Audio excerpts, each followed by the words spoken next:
Nabi itu tahu bahwa akhirat itu tidak bisa batasi Allah. Kamu tidak bisa nyemprit Allah. Allah, ini akhirat loh. Amal sudah tidak manfaat. Ingat itu. Tidak bisa seperti itu. Allah itu nggak bisa tunduk sama konstitusi yang bernama akhirat. Artinya Allah meskipun di akhirat tetap duwe hak yaf'alu ma yasa atau yaf'alu ma yurid. Nggak bisa kamu terus wah ini akhirat amal ra iso dikirim wong mati, amal ra iso dikirim. Lho pangeran kok mbok atur. Makanya ada kiai mengatakan kodok qadar ora iso dirubah, itu kamu. Makanya ada seorang kiai ditanya, kodok qadar ora iso dirubah sekali dicatat selesai. Jari kiai tadi, tapi nak Allah iso. Dalile apa ya yamhu ma yasha wa yusbit. Nak Allah ya iso, sing ra iso kan kita. Nah, Nabi itu tahu betul meskipun akhirat itu Allah masih bisa dinego saking baiknya. Ya Muhammad irfa' ra'sak wasal tu tok wasatu safa. Semat sirahmu angkat. Kowe apa tak turuti. Terus semenjak itu Nabi minta apa? Syafa. Karena dulu ulama itu sudut pandangnya itu ya seperti itu. Ada yang ulama suka ibadah itu sholat, ada yang milih tidur. Sampai Imam Ghazali bilang suatu saat ibadah terbaik di zaman akhir itu tidur kan. Sholat saja kalah sama tidur kan. Tapi itu loh ya, yang wajib tetap loh, terus kamu gak sholat wajib. Begini beliau mencontohkan itu. Ada orang sholat tahajud terus obsesinya itu ingin hajatnya terkabulkan. Sementara yang tidur obsesinya nikmati rahmatnya Allah, boleh tidur, bisa tidur. Kata Imam Ghazali, timbang kita tahajud terus nuntut pangeran aduk turu katanya.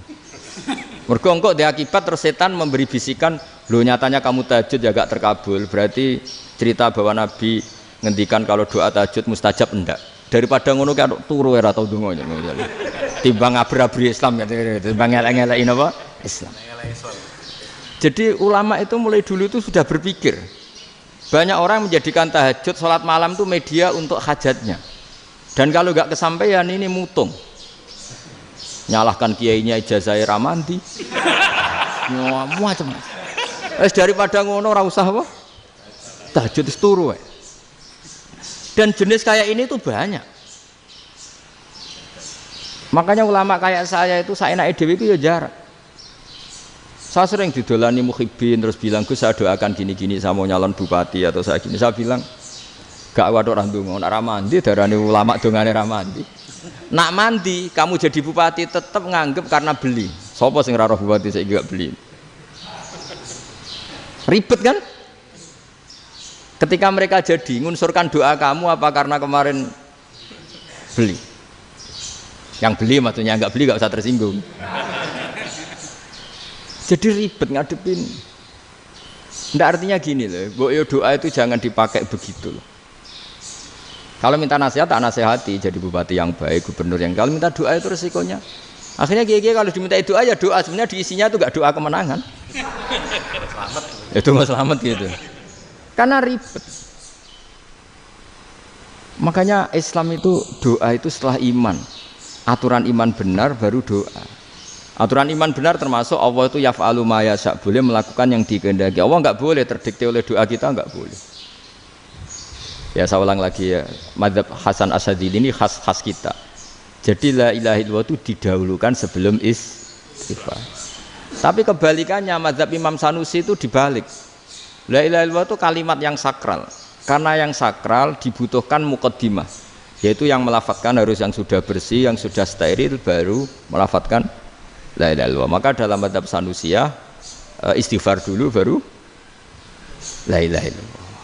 Nah cara mazhab Abdul Hasan Asyadzili kebalikan, istighfar itu sah setelah sahnya tauhid. Kamu ikut mana tuh?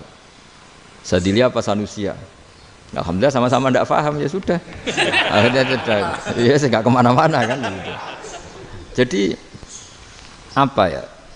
Terus ini saya teruskan ini biar khas pesantren atau khas NU lah, kalau bahasa Pak Rektor khas NU. Ini ben sampean tahu beberapa perbedaan itu lazim. Halaman 24. Ya halaman 24 sama 25. Tak baca ini masih orisinil. An Sufyan bin Uyainah ini juga gurunya Imam Syafi'i. Kata Sufyan bin Uyainah beliau cerita, kana Isa wa Yahya alaihi salam ya'tiyanil qaryah. Fayas'alu Isa an syirari ahliha. Was'alu Yahya an khiyari ahliha. Jadi Nabi Isa dan Nabi Yahya itu satu generasi, sama-sama masih muda. Kalau di satu kampung yang Nabi Yahya tanya, ini keluarga terbaik siapa? Saya mau nginap di situ karena kumpul orang baik itu nyaman. Kalau Nabi Isa kebalikan, keluarga terburuk mana ya? Saya tak di situ. Nah terus akhirnya faqala lahu Yahya, lima tanzilu ala syirarin nas. Kenapa kalau kamu bermalam kok malah kumpul orang-orang yang nakal? Innama ana tabibun udawil mardo. Saya ini nabi barat dokter. Di mana-mana dokter yang ngumpuli yang sakit, ngobati yang sakit. Makanya di NU itu ya banyak Kiai Jazab mengumpuli yang nakal-nakal. Nak tepak yang ngentas yang nakal, nak ora tepak ya katut. Ini adu nyali lah sudah gitu. Tapi itu ada ilmunya, yaitu niru Nabi siapa? Isa. Kalau kamu dokter penelitian tuh cari daerah yang banyak pandemi apa yang bersih? Yang banyak pandemi, karena yang namanya penelitian ya di situ kan. Kalau kamu dakwah ngentas kemiskinan, ke daerah miskin apa daerah kaya? Nah sama, kalau ngentas kefasikan, ke daerah fasik apa daerah orang soleh? Fasik. Ya, tapi itu Nabi Isa. Nah kalau kamu tidak Nabi kan potensinya kan ngadut itu.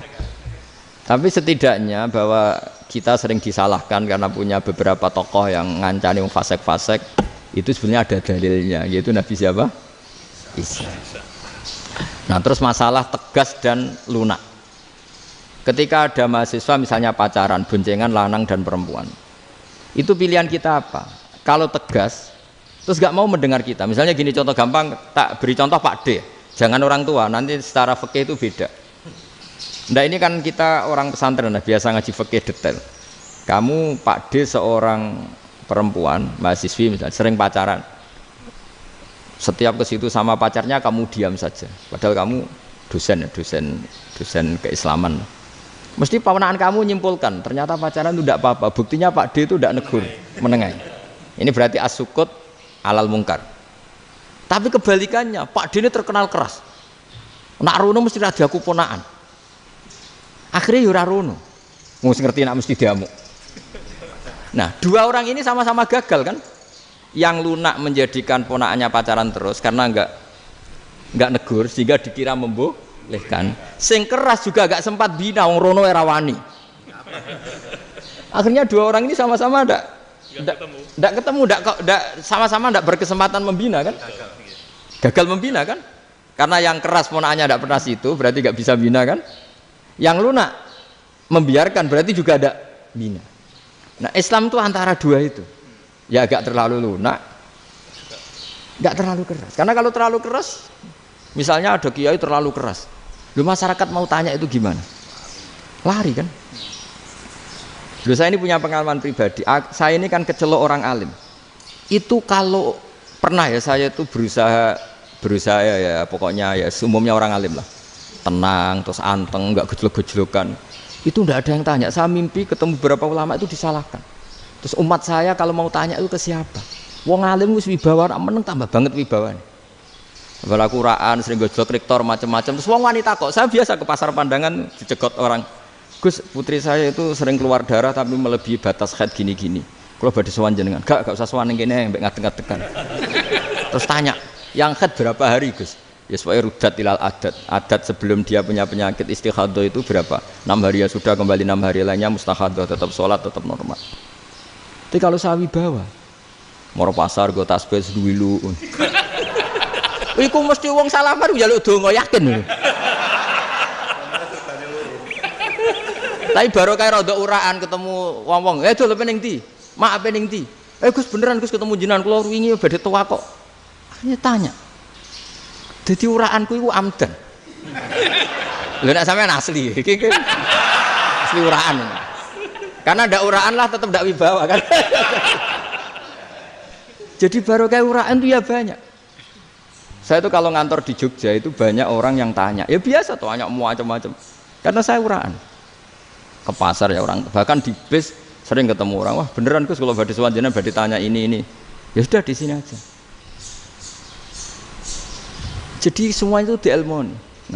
Nabi itu punya sisi yang dua-duanya jalan. Memang beliau luar biasa, dipilih Allah yang luar biasa. Nabi ketika wibawa itu banyak sahabat yang bahkan mengenali wajahnya aja tidak bisa. Ka'anna ala ru'usihim at-tayr. Bayangannya seakan-akan di kepalanya itu ada burung yang takut terbang. Saking antengnya. Tapi Nabi sekali mengeluarkan job, sekali santai, itu sahabat tanya itu sampai yang nggak pantas ditanyakan. Nabi saya tadi kumpul istri saya, tapi tidak inzal, itu wajib mandi ndak. Aro'aita law anna ahadana ya'ti imro'atahu walam yunzil. Itu ya ditanyakan. Nabi pun kumpul itu saged inzal sepundi. Guys betul lagi. Terus ya ada yang tanya macam-macam. Ya saking ada sahabat dipanggil Nabi tambah lari, dipanggil lagi tambah lari. Panjenengan nyeluk, oh pas kula kumpul bojo kula. Lah kula kuwatir jenengan orang suci, saya belum mandi, makanya saya lari. Nabi ngendikan innamal mukmin thahir, ya nak masalah ketemu kiai ra apa-apa ijek junub. Sementing kok nak salat kados sik.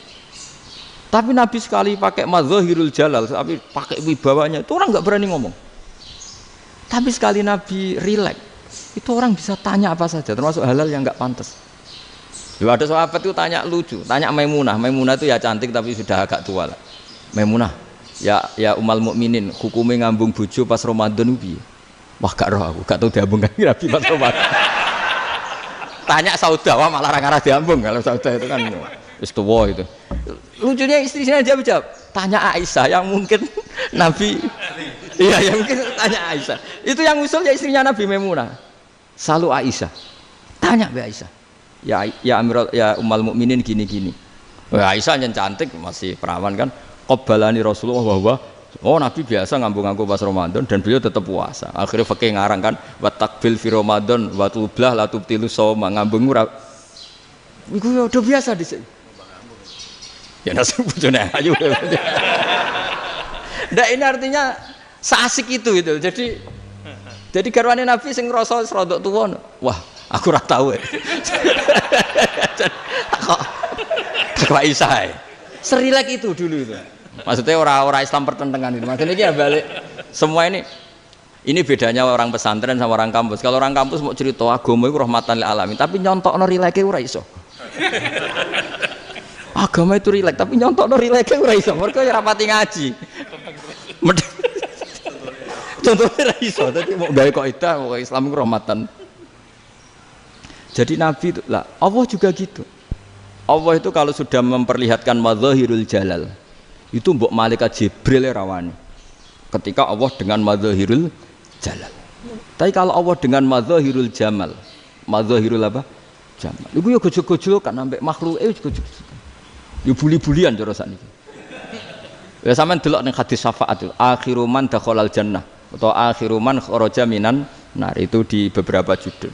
Ada seorang rojul yang ahli neraka ya, dintas mbek pangeran terus didudono swarga. Gusti, swarga sengiler tok ora wong wayu roh, wis wong ngiler tok. Ngerjaluk Gusti mosok roh tok ora oleh mlebu. Jarimu asal mlebu metu kon neraka ora jaluk-jaluk meneh. Sumpah lho ya, gak jaluk apa-apa meneh. Mboten Gusti. Sekali saya keluar dari neraka ndak akan minta apa-apa lagi. Wis. Wallahi, wallahi. La as'alu ghairaha. Maksudnya ghaira khoslah, ghaira tilkal khoslah. Ya niku selain keluar dari neraka saya ndak akan minta lagi. Didono swarga wong do kelon seruwibet kan. Sing bojone elek kan dendam dadi ning swarga iku. Swarga wis macam-macam. Gusti mosok roh tok ora oleh mlebu. Jarine janji ra njaluk meneh. Akhire ya wis didelokno neraka. Jadi pangeran jawabe gampang, didelokno neraka. Roh neraka begitu menyakitkan, begitu ngeri. Sudah Gusti saya ndak minta surga, sementing enggak masuk neraka. Rabbana srif anna adzab jahannam. Setelah lama itu diadepno swarga njuk mlebu swarga, terus diadepno nang neraka. Akhirnya ya sudah. Saiki mlebu swarga gak apa-apa. Iku jawabe lucu. Atas taziu jenengan ngenyek kula. Engkarwan ra di swarga kok mlebu swarga. Terus akhirnya mlebu swarga, kan mlebu swarga tamanna, sangen-angen sing mbok jaluk apa? Orang angen-angen yang indah-indah, laka wa asratu amsal ya iku tak turuti wa asratu amsalih lan lipatan ke-10. Jawabe wong lanang ya lucu. Atas tazi ubi wa anta rabbul alamin. Jenengan pangeran kok ngenyekan. Maksudnya wis karuan aku ora pantes. Terus jare pangeran, la astazi ubika walakinni alama asya'u qadir. Aku gak ngenyek kowe, pancen aku pangeran. Nuruti kowe iku iso. Jadi Allah sendiri ketika dengan madzahirul jamal itu malaikat ya ono sing wani bantah. Masyhur itu kan malaikat sing bantah pangeran ataj alufiya mayufsidu fiya wasfikut. Karena Allah dengan madzahirul jamal. Sing paling masyhur Nabi Musa. Nabi Musa itu ketika Nabi Mi'raj. Nabi Mi'raj itu beliau kira-kira di langit keempat lah yang masyhur atau kelima. Ngelangkai. Nabi Musa menangis, "Ya Rabbi, ini apa-apaan? Orang sing ja'a ba'di kemudian melangkai makom saya, ini apa-apaan?" Jadi Nabi Muhammad kan apapun hebatnya kan junior. Kok melangkai makom saya, ini apa-apaan? Enggak fair. Sampai Nabi Muhammad itu tanya gini sama Jibril, reaksi Allah gimana ketika melihat Musa seperti itu? Jawab malaikat Jibril lucu. Ya roh khiddatahu, Allah sapal gayane Musa. Biar. Jadi lucu. Ya dibiarin aja sama Allah. Tapi wong jenenge Nabi Musa itu kekasihnya Allah. Tetap berkah bagi kita. Betul. Ketika setelah Mi'raj diwajibkan sholat 50. Gentenan Nabi Musa kelihatan nabinya. Sebenarnya Nabi Musa itu sebetulnya loh, enggak menguntungkan kita sebetulnya. Tapi yang menguntungkan, sebenarnya enggak niat menguntungkan kita, tapi menguntungkan. Nabi Ibrahim kan di langit ke-6, keren lah. Konti jong ketemu Allah ngeten-ngeten kan sholat seket. Karena Nabi Ibrahim terkenal Nabi baik, enggak bantah. Bareng Nabi Musa. Kenapa diceluk pangeran? Kula kan sholat ping 50. Inna ummataka la tutiku dalik. Wah, gak kuat umatmu. Serai-rai gak umatmu ora ngarah kuat 50 rakaat. Tapi sebenarnya Nabi Musa itu niatnya bukan membela kita. Fa inna ummati la umatku sing gagah-gagah ra iso meneh umat. Berarti sebetulnya ya itu masih pakai gengsinya sebetulnya. Wes ngono-ngono lah sementing kita untung. Sebetulnya dia itu gak terima wong umat saya aja yang lebih kuat. Gak kuat apalagi umatmu. Lah terus sebutin irji ila rabbika fas'alhu takhfif. Itu berarti Allah dengan madzahirul jamal. Sudahlah, datang ke Allah minta keringanan. Allah itu baik. Minta, ambek Allah diringana mau 5 tok, jadi cek 45. Balik ke Nabi Musa, piro 45, cek ra kuat umat. Wong umatku ora kuat, jadi sebenarnya dia bilang umatku ora kuat. Lho cara Nabi Muhammad model wong Malang, yo beda umatku mbek umatmu. Ribet kan? Beda. Lho Nabi Muhammad kan enggak seperti itu kan? Enggak punya akhlak Malang kan, akhlak. Maksudnya akhlaknya mujur itu loh, akhlak yang baik gitu. Ya akhlak yang mujur, bukan yang Malang gitu.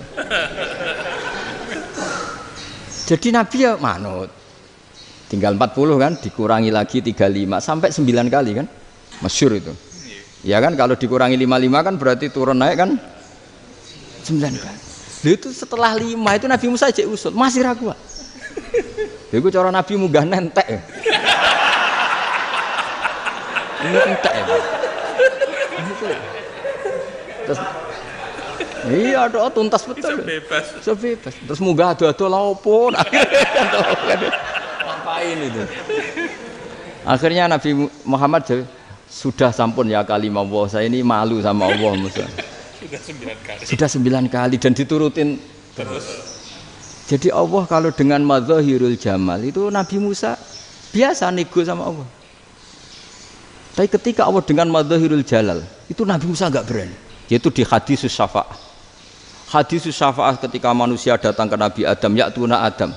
Ya Adam anta abul basar ngene isfa'li ana inda rabbik. Kamu saya minta mensafaati kita.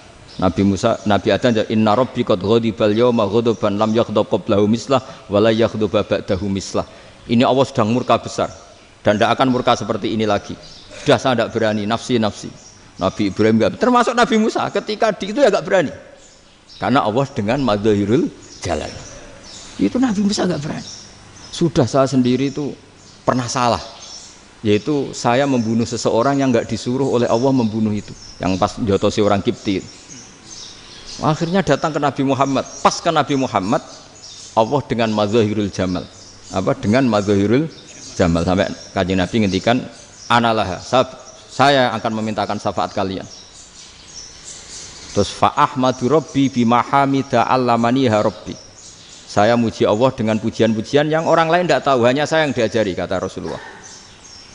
Nah di sini menurut banyak ulama termasuk kitab yang saya baca, kenapa Muhammad sebagian namanya Ahmadu? Itu dari af'al tafdil fa Muhammadun Ahmadu min ghairihi. Muhammad Rasulullah itu kalau muji Allah di atas cara mujinya nabi yang lain. Jadi Ahmadu bukan dari fi'il mudhari' lil mutakallim tapi dari af'al apa? Tafdil. Fa Muhammadun Ahmadu min ghairihi. bahwa Kanjeng Nabi Muhammad SAW itu cara mujinya Allah di atas pujian para nabi. Makanya di sini Sayyid Ali Zainal Abidin kalau muji hamdal hamidin wa fauqa hamdil hamidin. Jadi pujian saya ini di atas rata-rata cara mereka apa? Memuji. Yaitu sirinya apa? Nabi itu tahu bahwa akhirat itu tidak bisa batasi Allah. Kamu tidak bisa nyemprit Allah. Allah, ini akhirat loh. Amal sudah tidak manfaat. Ingat itu. Tidak bisa seperti itu. Allah itu nggak bisa tunduk sama konstitusi yang bernama akhirat. Artinya Allah meskipun di akhirat tetap duwe hak yaf'alu ma yasa atau yaf'alu ma yurid.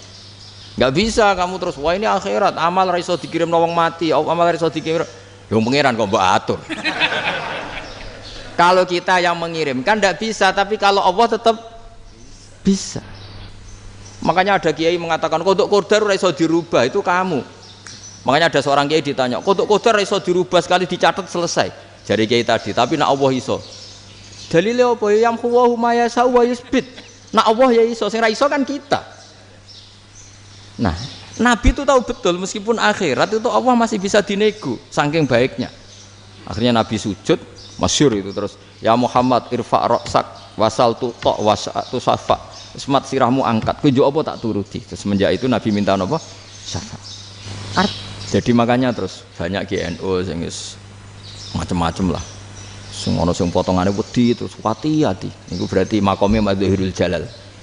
Ana sing amen guyon nek makome Madzahirul Jamal. Ana sing ra jelas ngene iki, sing ra jelas. Nak guyu buanter kok nak nangis yo buanter. Jebule urusan utang. Lah ini sudah yang udah. Jadi makanya yang rileks saja. Sebenarnya agama ini santai, rileks karena agama ini harus bifarohin wasururin. Enggak boleh agama ini dibawa dengan kekerasan, dengan antisosial. Karena agama ini harus kul bi fadlillah bi rahmati fa bidzalika falyafrahu, harus senang, harus rileks. Makanya saya jadi kiai itu senang takutnya gini. Sekali saya tidak senang jadi presiden buruk. Ternyata jadi wong alim ora enak, itu contohnya. Sampean merengut terus uripe susah, nanti orang tidak berani jadi orang alim. Makanya saya akan buktikan bahwa saya lebih bahagia dibanding rektor. Nanti orang yang jadi rektor semua ingin jadi orang alim. Iya, makanya ini kan bentuk kearifan lah. Jenengan ngakui fungsi kiai kayak saya itu bentuk kearifan. Saya juga ngakui jenengan itu butuh kearifan. Saya sering didolani KUA itu rata-rata ya didikan kiai. Kompilasi hukum Islam itu banyak ya, janda cantik. Contohnya harus cantik, kalau jelek nggak mungkin terjadi kan. Ada janda cantik kebetulan suka kawin tapi takut zina. Saya ulang lagi, suka kawin tapi takut. Itu seringnya gitu Pak Rektor. Jadi dia kawin bosen, bilang ke KUA, Pak saya sekarang mau nikah sama ini. Loh, tapi kamu mau punya suami. Ya tapi kan nggak tercatat Pak. Itu KUA-nya rata-rata itu nggak berani. Meskipun nggak tercatat karena secara fikih meskipun nggak tercatat tetap dia seorang perempuan yang bersuami. Maka nggak boleh nikah sama orang lain. Tapi secara hukum santri nggak bisa dong menikahkan perempuan sing dzati zaujin yang punya suami. Jadi ini barokahnya kerjasama yang baik. Jadi di masyarakat itu tertanam didikan kiai nggak boleh nikahkan perempuan yang bersuami, tapi di KUA ngikuti hukum formal. Dan di Indonesia itu KUA itu rata-rata konsultasinya ya sama kiai, sehingga ya nggak berani akhirnya meskipun aku ya udah mlebu rokok mbak gak iso. Dan itu banyak. Seorang lagi ya, makanya ini kan pesantren itu nggak boleh mati. Orang kiai-kiai kayak saya nggak jelas-jelas itu harus lebih jelas lagi. Karena ini yang on time, yang online, yang siapa saja bisa tanya. Saya itu SMS saya itu nggak punya HP WA. HP jadul itu SMS-nya tiap hari tak berapa, orang yang tanya dari Kalimantan, dari Aceh. Gus di kampung saya ada masjid 2 itu yang Samana, ada yang dari orang perkotaan. Gus di perumahan baru ada masjid, yang Jumatan baru orang 12, sah enggak? Ya langsung saya jawab, sah.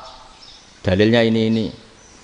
Ya sudah, nah, tapi kata Imam Syafi'i gini harus orang 40, itu madzhab Syafi'i, dalam madzhab yang lain gini-gini. Itu kalau tanya rektor itu kan ribet, masuk ajudan dulu, asisten dulu, panjang.